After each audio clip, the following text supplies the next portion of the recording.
Okay, not my usual fare. This is a black powder weapon, but it is military, or was. This started out life as a Baker rifle, a British issue Baker rifle. It's been sporterized, beautified, and made into what amounts to a match rifle. What we have here, we have set triggers here, so I think it was a match rifle. There is a number 16 here, so I think it's probably a shooting club somewhere in Germany. We'll never know. The work was done by a Walter Funk and Sons, which is right here. That's who the armorer was, or gunsmith, who did this conversion, sporterization, if you wish, of this Baker rifle.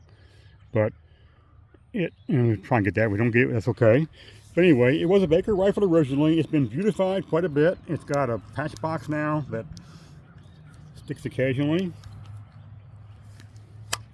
There we go. Patch box. A lot of embellishing on the brass. They've actually prettified the brass here, here, here, here, and here. Made it prettier than it had to be. A little bit of embellishing going on here. And you can see where they've taken off the mounting. The bayonet was mounted here. They removed the pads for the bayonet. So that's been part of the process. They put there's 2 leaves here and your iron sight right there. So you got a 3-position sight, a express style sight.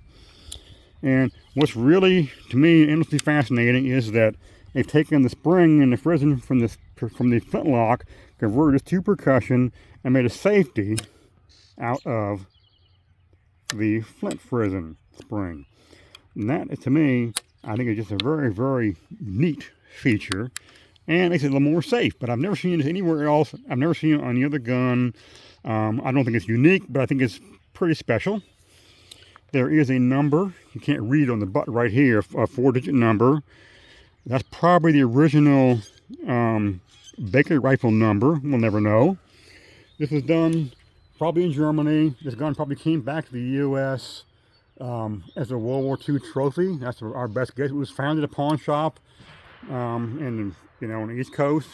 It wasn't really recognized for what it was by the pawn shop, I don't believe. It's a really pretty rifle. I think it's very unique. There's a couple things here that don't make sense. That's not very. I don't think that swivel really belongs there. The swivel on the front, I think it's been not designed well, because you try and drop the rod down. Doesn't go unless you relieve that. So, and the rod is nylon. It's obviously replaced, but it's a very neat rifle. Really pretty. This guy Walter Funk did a really good job on this thing. Really pretty job. I'm glad it came over here as a war trophy and made it into my hands. So anyway, a former Baker rifle, a Rev War Baker rifle, much sporterized, much embellished, very beautiful. And can you think of anything else I missed on this? Okay. And thanks for watching.